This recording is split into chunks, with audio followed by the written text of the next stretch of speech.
Yo, how's it going there, folks? Welcome back to the wonderful world that is Etheria. How are you doing today? So, everybody has the new hotness right now.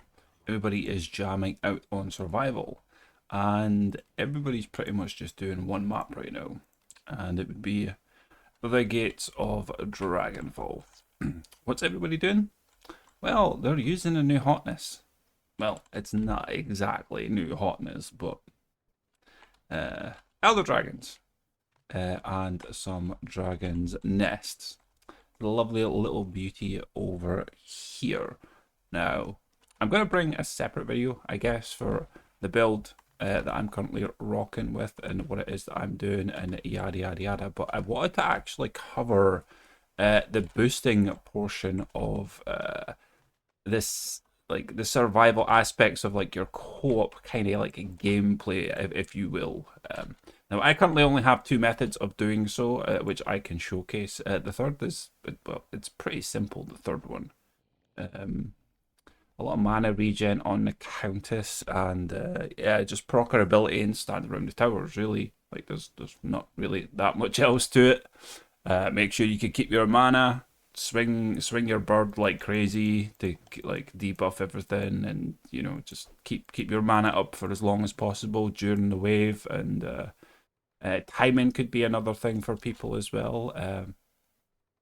So a lot of people right now are using either the I think a lot of people right now are actually using the initiate with their talisman of empowerment at the moment to do all the buffing whenever they jump into the survival waves. If you're jumping into survival, it's highly recommended that you either have a initiate, a labomancer, or a countess. If you don't have any one of these, you pretty much should not be joining any public matches, because if you really want to get into the higher waves, if you want to stick around in a survival game, well, you need to bring the A game. In the A game, well, if you can't do it, there's plenty of other things for you to do. I know God lays the new hotness for people, but you want to get the high numbers, don't you? You want to get into the high waves. Well, you need to bring what's necessary. You know, what's Chaos 1? Horse traps and nodes. Chaos 2, towers. Chaos 3, yada, you know, yada yada yada. What do you do for onslaught? You do this, you do that, you do this. What's survival? Well, it's all about buffing and boosting. So you need to get that squared away. Otherwise, there's no point you being there. I don't mean that in a negative way. It's just there's prerequisites for everything in order to get shit done, I guess would be the easiest way for me to say it. So, initiate. I think a lot of people are actually rocking with the initiate with the talisman of empowerment. Inspiration, get the cooldown all the way down. Chi burst increases the talisman of empowerment's critical damage boost by 26%. Power of storms, so that you can keep your mana obviously regen up nice and high while you're spamming out your boosts. We have super charge here, increases talisman of empowerment's defense power boost by 26%. Now I'm pretty sure those are the main ones that you're actually going to be looking for. So helmet, chi burst, chest, chi supercharge. Superconductor here just reduces your costs even further. So you know, we got a reducing cost, and then we have a reduce of the cooldown. So nice little wombo combo there. Your glove shards, not really necessarily need to have anything there. Not really much here apart from just the radiant critical power for when you're standing around the defenses, keeping them all nice and buffed. You know, when you're shooting away, waiting for your cooldown to get down there. As you can see, it's like boom. I'm already ready. Like, there we go, boom. Ready to spam it down again. Easy peasy. Weapon.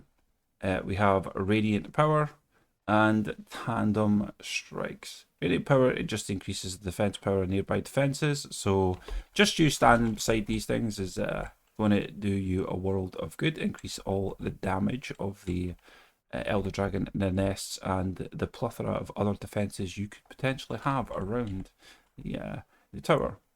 A Spear of Corruption is a very handy weapon to have. I understand it is not going to be the easiest thing for people to grab a hold of, but the genie is the genie boss is where you would go and find this. I currently have oil on mine. It's very, very helpful for all the fire damage that we bring to the table when it comes round to survival, because pretty much everybody is just solely using Countess at the moment. Like, she seems to be the main go-to. So yeah, we have a blessing of Pierce just because it's there. You could essentially maybe trade this out for something else. Chest piece, in terms of survivability, we have resolute armor. You can actually go for one of the new hotness items as well, which is Rise from the Ashes. Upon death, return to 56% health and deal 26.71% more damage for 15 seconds. And it procs once every 60 seconds. So this is a good lifeline for you if you are having trouble dealing with the assassins. Other than that, in terms of the initiate, she's fairly easy to get together.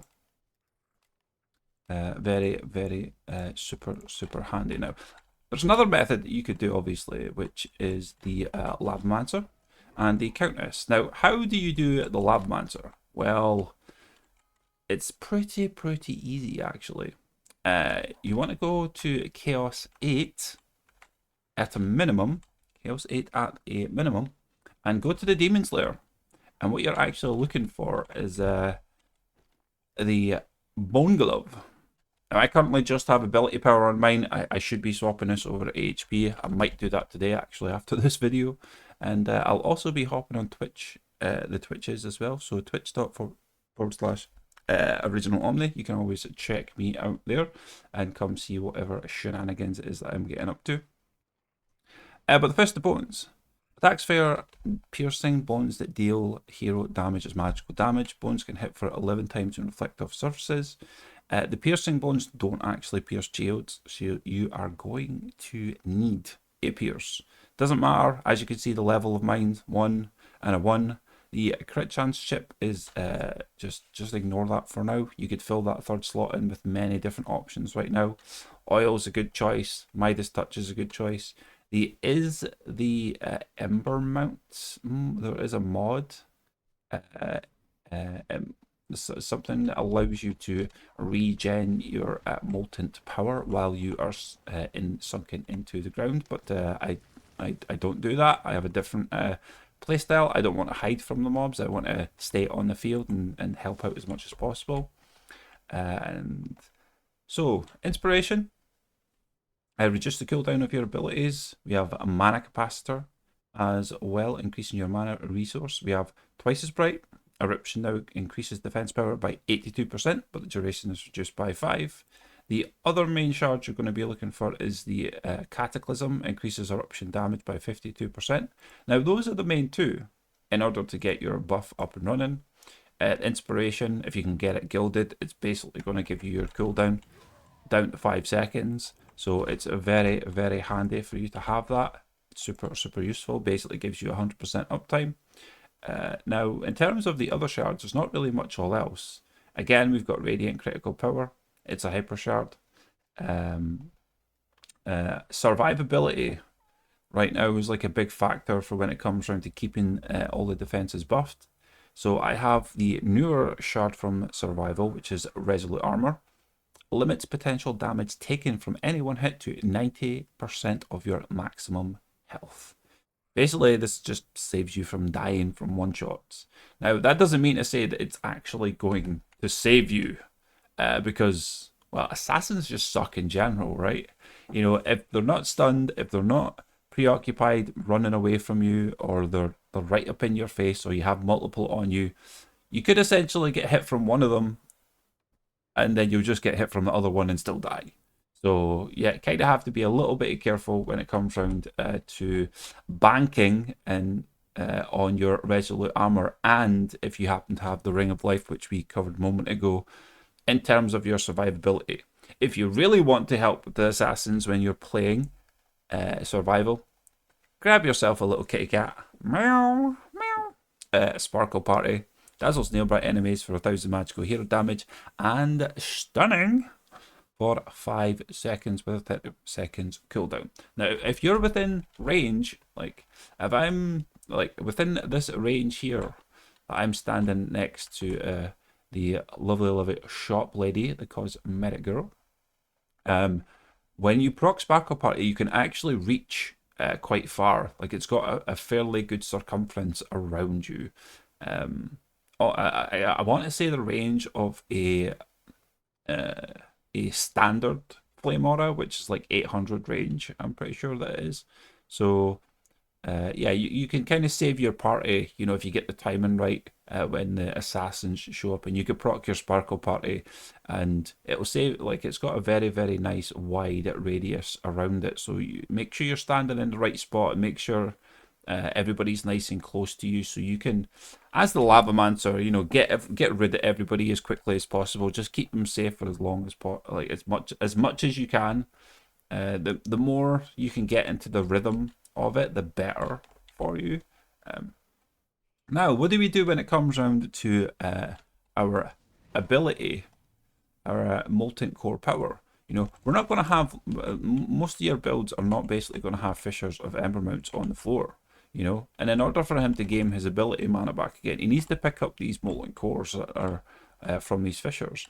There's also the other mod as well, like I mentioned before, where you can hide inside the floor and gain molten core as well, but we need to stay on the field. We need to be a little bit more useful than that. Yeah, so we got the bones. Yeah, and then we're going to go with Lava Warrior. Primary attacks now restore 12 lava power. So just by simply chucking out a couple of these bones, and as you can see, like these bones just, they go all over the place, bouncing around, you know. And these things, like, again, if you read the description properly, bones can hit for 11 times and reflect off of surfaces. Like 11 times. 11 times 12, like that's literally going to like fill your bar up, as long as you can proc it within the right hit. One good bone throw, one good boning, and yeah, you'll have it all squared away pretty much in order to get your molten core power back again. Because we're standing around and we're doing this method, we will also add in a tandem strike shard as well. After damaging an enemy, all defenses deal 25% more damage to that enemy for 5 seconds. This thing was kind of almost a little bit useless before, but with survival, it just became a very, very important shard. Very, very important shard. Of course, we're rocking with the radiant power as well, so when we're standing next to defenses, we're getting 40%. So when it comes around to the Lavamancer, yeah, you're literally just going to be hanging around, more so actually on the crystal. God forbid, eh? God forbid. And you're just going to be standing there, just spamming these out, you know, just constantly boosting away. Yeah, and just throwing these out, staying next to the fences, keeping it there, keeping everything all nice and buffed. And then, yeah, watching out for the assassins. Hitting your Sparkle Party Pit whenever the assassins show up, so that you can help the party and just strip them all off. Don't worry about it if you miss it sometimes or whatever. You know, it's not a big deal. You know, other people should be trying to fix their own setups to try and get their own survivability up. Rather, you know, you're doing the best. I'm doing everything it is that I can to make sure that the party stays you know, alive and well, because when it gets into the higher waves of survival, you kind of need to make sure that everybody is alive, so that the buffs can stay active. You know, radiant power brings so much power with, like, to the entire squad, just by everybody standing around it. So 314s essentially, you know, will give you your calculations for when you have your Lavamancer, your Initiate, and also your Countess as well, standing around buffing everything. If you've got any other suggestions or comments for any other methods that you could potentially have for Lavamancer, I don't think there is actually any. I'm pretty sure the only 3 that you have is the fissures, the mod that allows you to hide, and then I would probably say the most easier one for everybody to get right now is definitely the Lava Warrior, because it's a Chaos 2 shard, you know, like it's super easy for people to get. Getting yourself a bone glove as well is super easy to get. Jump into Demon's Lair, knock it out within 2 minutes. Like the main things that you're going to be looking to do is it's the inspiration.